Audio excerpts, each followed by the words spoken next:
Kanithin Wa'ataya Fiatahei. Hika ne haunithin noye. As far as why I wanted to choose an actual minor in American Indian Studies, my family would always take a lot of vacations out west, and primarily my mom, she would read us a lot of history on Native Americans and whatnot. It was just really a different kind of history that you don't learn in your standard textbook, or it's just only in a little paragraph.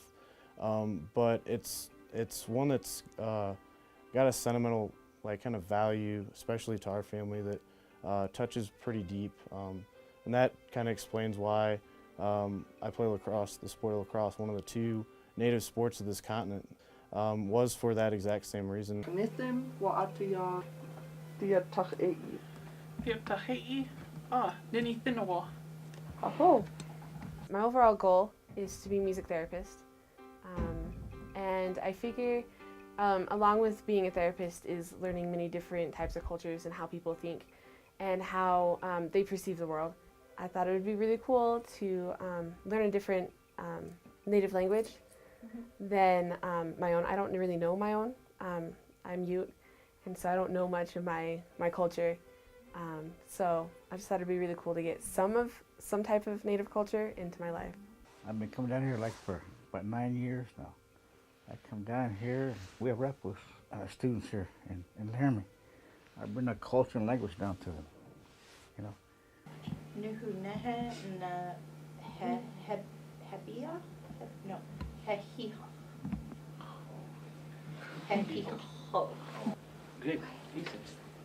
Arapaho is an indigenous language.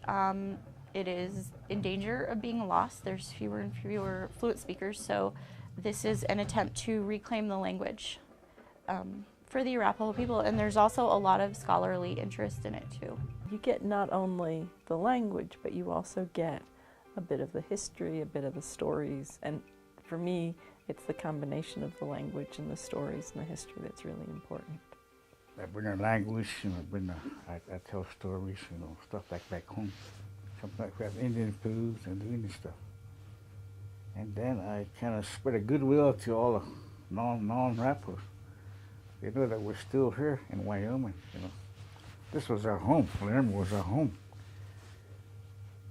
Dos Nanana Nive, Nachit Nive, Marianne Duran from Arapaho, Wyoming. Braden Duran from Arapaho, Wyoming. Tilda C. here from Everton, Wyoming. I live on a Wind River reservation, and I am part of the northern Arapaho tribe. We're nearing 10,000 membership. Only, I would say maybe 175, 150 can carry on a conversation. Well, I'm from Riverton originally. My family doesn't live on the reservation, but they're Arapaho. And my grandma was like one of the youngest of 10 children, and they stopped teaching the younger children Arapaho. My husband is Northern Arapaho. He's brown, and he's one of, like Wayne has said many times, there's a lot of people on the reservation that know a whole bunch of words, a whole bunch of vocabulary words in Arapaho, but he doesn't speak fluidly. Many of us in the class, myself included, take what we learn home to teach to our family at home.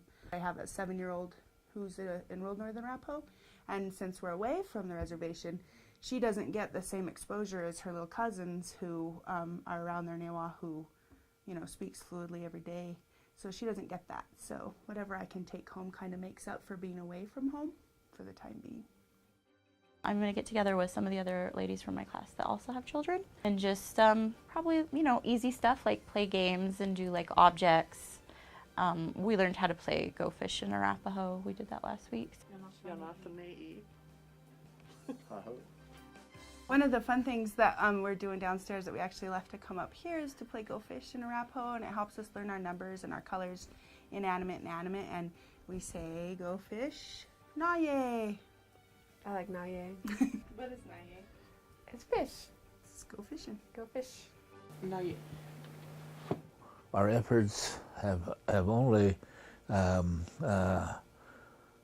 manifested themselves in being able to identify certain things like certain animals and say that this is a dog, that is a horse, this is a cow, and this is red, this is white, that is black.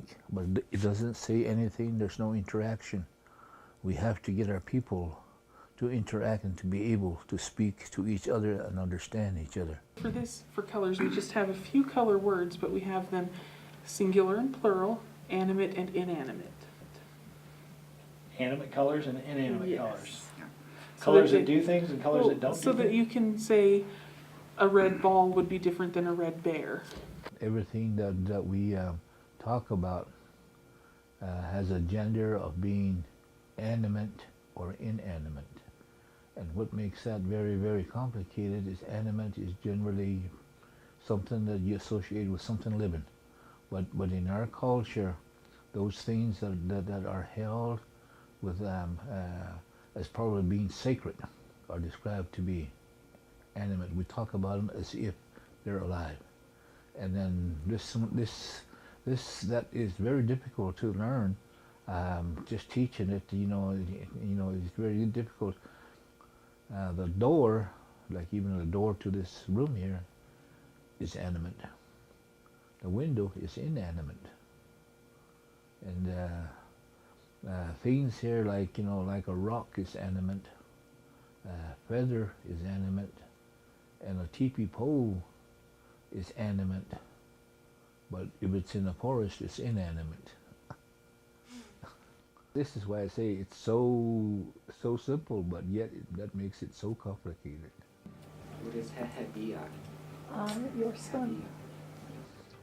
A spoon is animate. A fork is inanimate. The only way that I know how you can tell is you have to, you'd have to have learned that as the first language. It's been 20, 30 years since I played this. Gayao ice cream. So yeah, my kids know animals. They know eat, because I tell them that. Eat your food.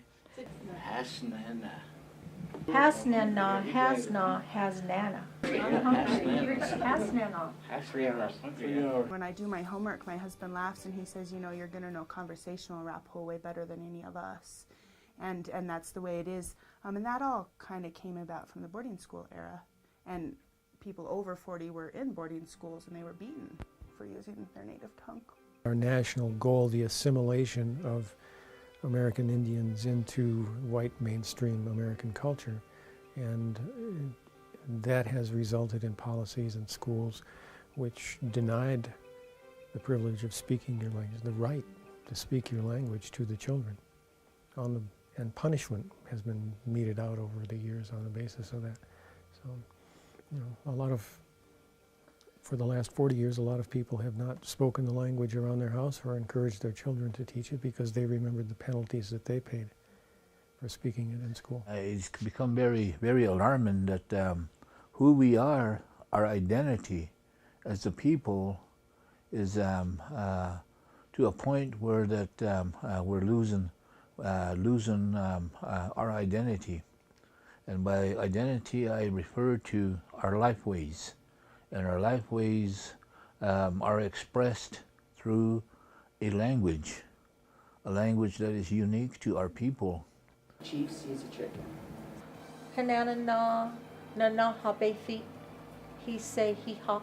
My students are learning how to speak the Hinan Eti, the Arapaho language, using grammar.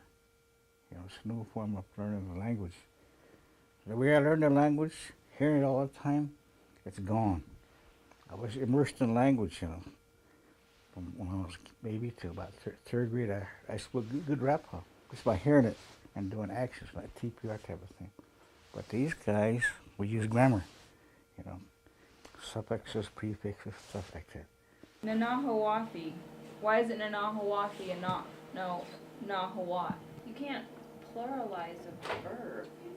You can pluralize objects and nouns and stuff. One of the interesting things for me about the Arapaho is that you had some of the major anthropologists studying the Arapaho, in the 1920s.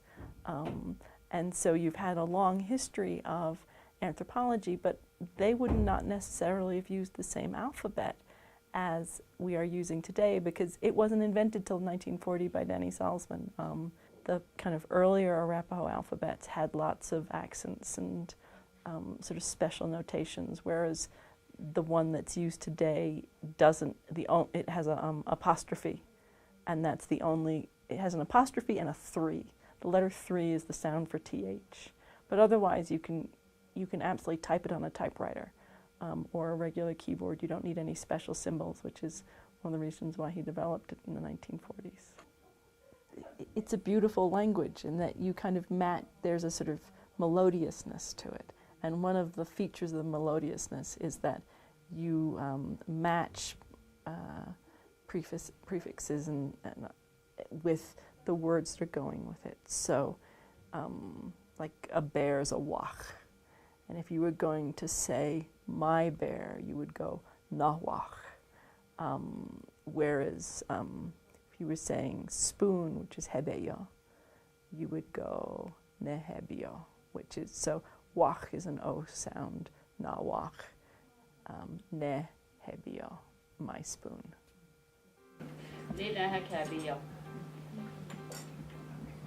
What she said was, this is a spoon. This is a spoon. You know, we work with lots of papers rather than a formal textbook.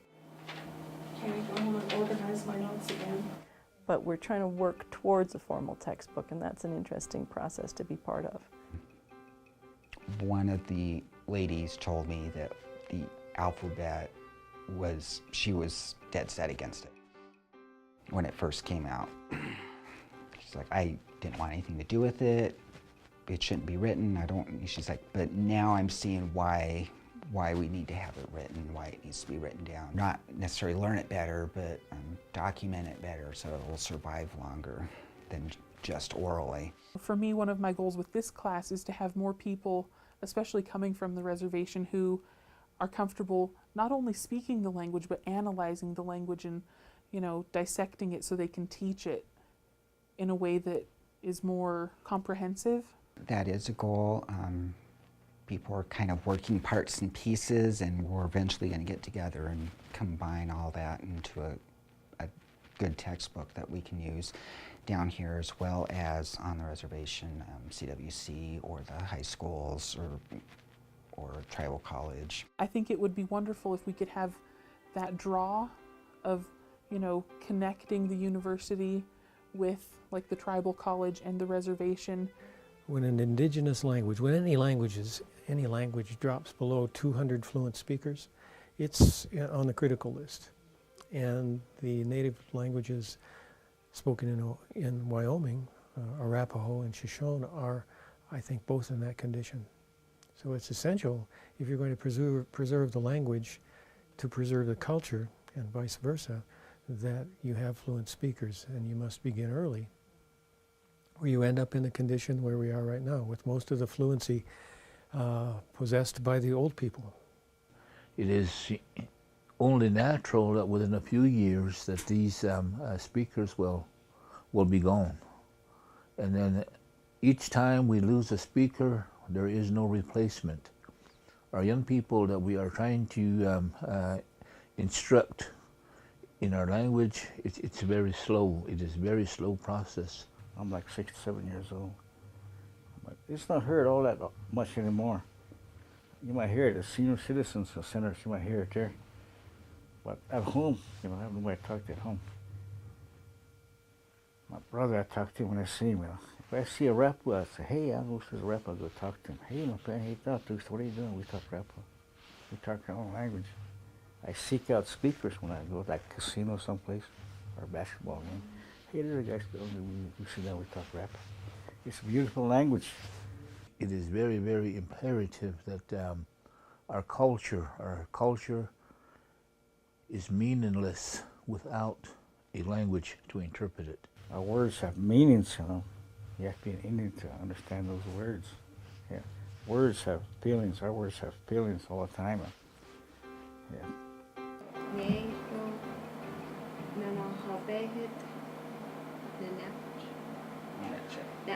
We got possessive stuff on there, and we've got some of this proximate obviate stuff on there. I understood this lesson better than I have most of the lessons in the past. Our program isn't like other languages. We have 3 teachers, 4 levels all in one classroom. We don't turn away anyone because we want to build a language community. We want people with passion to come and embrace the language and do their absolute best to not only, learn it, but become part of the language and let the language become part of them.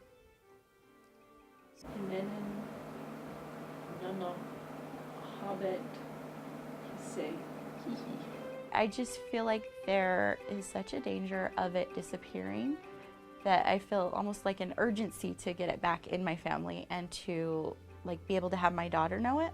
So I don't know if I'll be around to be able to really know how successful we were, but in the meantime we're going to be teaching other people, that I call them paraprofessionals. We teach them the orthography, the grammatical structure, and they can use the net. They cannot converse with each other, but they understand, and then they'll be able to enhance what is learned in the earlier years. Pete.